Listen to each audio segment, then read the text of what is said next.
Hello student, myself Kuhu Sarkar. Today I am going to continue my series which named Let's Crack Gate 2023, where I am going to discuss the questions of 2022. And if you did not watch my previous videos, so please check it out. Okay, and let's proceed. And our first question number 41. Chitra Divankaruni's The Mistress of Spices is an example of an experiment in magic realism about immigrant experience, a science fiction, or an epistolary novel. So our answer will be option number A, an experiment in magic realism, and option number B, about immigrant experience. So let's see the explanation. So here we see the poster of the novel, The Mistress of Spices. The Mistress of Spices, which was published in 1997, set in contemporary Oakland, California, is a novel by Indian American writer and University of Houston creative program professor Chitra Banerjee Divankaruni. Tilo, the titular character, is a shopkeeper born in India and trained in magic, who helps customers to satisfy their needs and desire with the mystical properties of spices. So here we see Tilo, the protagonist, is a shopkeeper born in India and she trained in magic, who helps her customer to satisfy their needs and desire by their magical experiment. Her life changes when she falls for an American man named Ravan. So when she falls for an American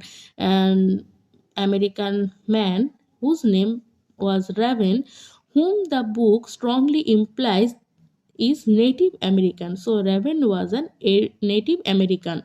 Unfortunately, she chooses to disregard the rules of her training in her pursuit of romance.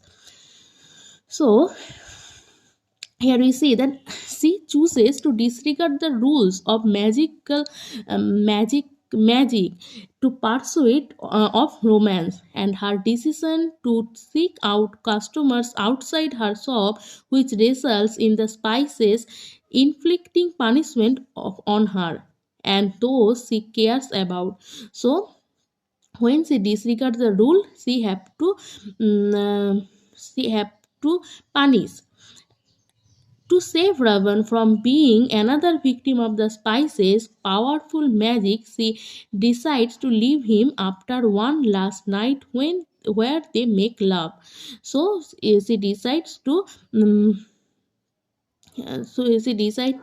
Ravan. Afterwards, she accepts the punishment for disregarding the magical rules of her training, which results in the store being destroyed in an earthquake. She survives, and she and Raven reconcile and decide to help to rebuild the shop. So, at the end of the novel, end of the story, she survives, and she and Raven reconcile and decide to help to rebuild the shop again. So this is a beautiful novel, and this novel was also adapted into a film where Aishwarya Rai acted. So this is the poster of the film. Now see our next question number 42. Which of the following is or are correct about postmodern critics? And our options are: A, they foreground fiction and exemplify disappearance of the real. They foreground irony. They tend towards reflexivity. They challenge the distinction between high and low cultures. So our answer will be option number A. They foreground fiction and exemplify disappearance of the real. Option number B, they foreground irony. Yes, they foreground irony. but they tends to a reflexivity was wrong. And um, option D will be also right. They challenge the distinction between high and low culture. So our answer will be A, B, and D. So let's see our next question. Question number 43. The literary theory of deconstruction argues that so the literary theory of deconstruction argues that, and the options are A. Texts are always heterogeneous. B. The meaning of a text never relies on the context. C. Any system for production of meaning may be bound by context yet also limitless. And D. Texts are always rigid. So the literary theory deconstruction argues the answer will be option number A. Texts are always heterogeneous. So they said that texts are always heterogeneous. The meaning of the text never relies on context. This will be wrong. And the C option will be also right, because any system for the production of meaning may be bound by context. Here they say never relies on context, so this option will be wrong. But here the option says that the meaning may be bound by context yet also limitless. So this option will be right. The option D, where it said that texts are always rigid in meaning, it also will be wrong. So let's see our next question. Question number 42. Okay, maybe there is some mistake. So question number 44. In the context of reader response theory, Louise M. Rosenblatt, in her essay The Poem as Event, considers that the reader should so the reader should, and our options are, participate in a transaction with the text, act against a text, be acted upon by the text, and reject the text. So you can easily understand that these options will be wrong, because it cannot be against the text, and it cannot reject the text, right? So our answer will be participate in transaction with the text and be acted upon by the text. So let's see our next question, and the question number 45. Roland Barthes, in his famous essay The Death of the Author, A, believes that text is to be interpreted in the biological context of the author, challenge the author's claim as cognito or origin of all knowledge, believes that author had sole claim to his work, concludes that an author is a typical product of his social milieu. So this is an MCQ, so no, only one option will be correct. So let's see, and our right answer will be option number B. Challenge the author's claim as cogito or origin of knowledge. So it challenged the author's claim of origin of all knowledge, but other options were wrong. So let's see our next question. Question number 46. What is common about the among the following novels?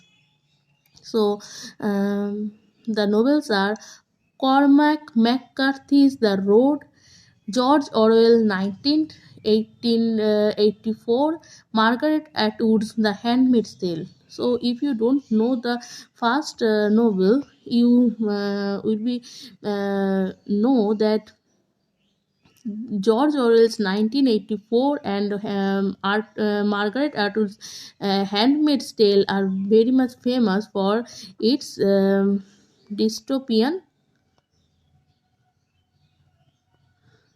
fiction. These are dystopian fiction. So our answer will be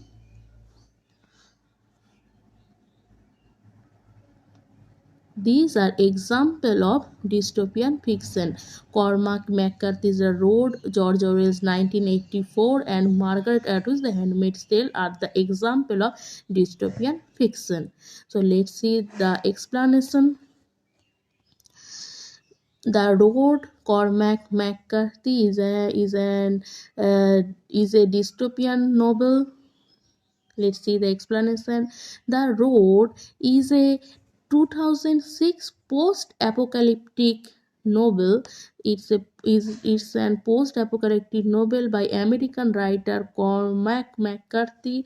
The book details the grueling journey of a father and his young son over a period of several months across the landscape blasted by an unspecified cataclysm that has destroyed the industrial civilization and almost all life. So here we see the book details the grueling journey of a father and his son over a period of several months across a landscape blasted by an unspecified cataclysm that has destroyed the industrial civilization and almost all life. The Nobel was awarded 2007 Pulitzer Prize for Fiction and James Tate Black's Memorial Prize for Fiction in 2006. The book was adapted into film in the same name in 2009 and directed by John Hillcoat. And here we see that the poster of the film. Now see our next novel George Orwell's famous poem, a famous novel 1984. Big Brother is watching you. 1984 also published as 1984 is a dystopian social science fiction novel and cautionary tale by English writer George Orwell. It was published in 8 June 1949 by Sarkar and Warburg as Orwell's 19th and fifth final book completed in his lifetime. Thematically, it centers on the consequences of totalitarianism.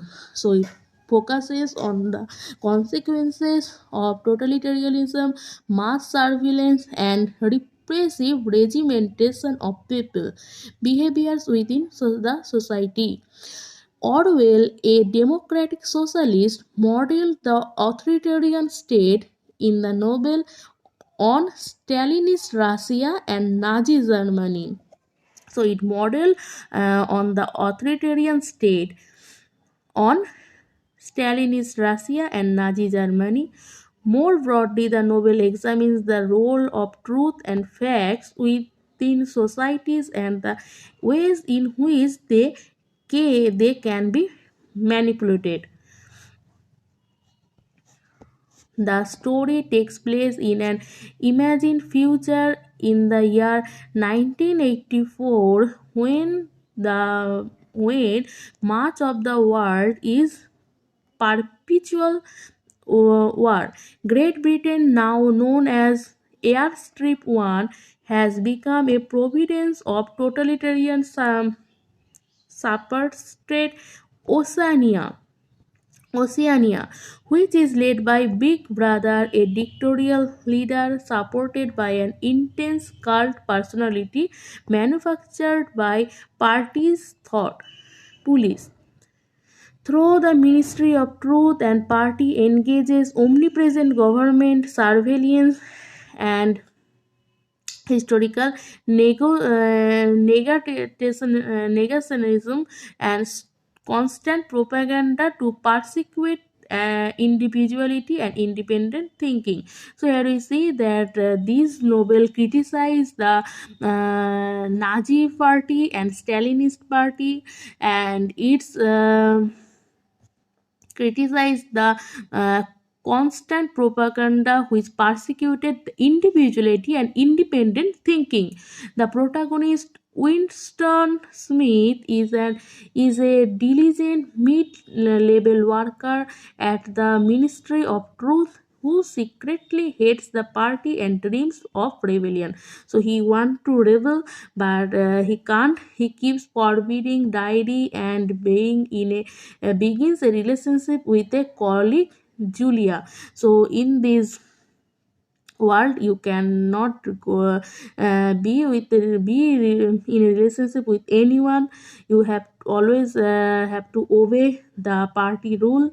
And Big Brother, they learn about a shadowy resistance group called Brotherhood.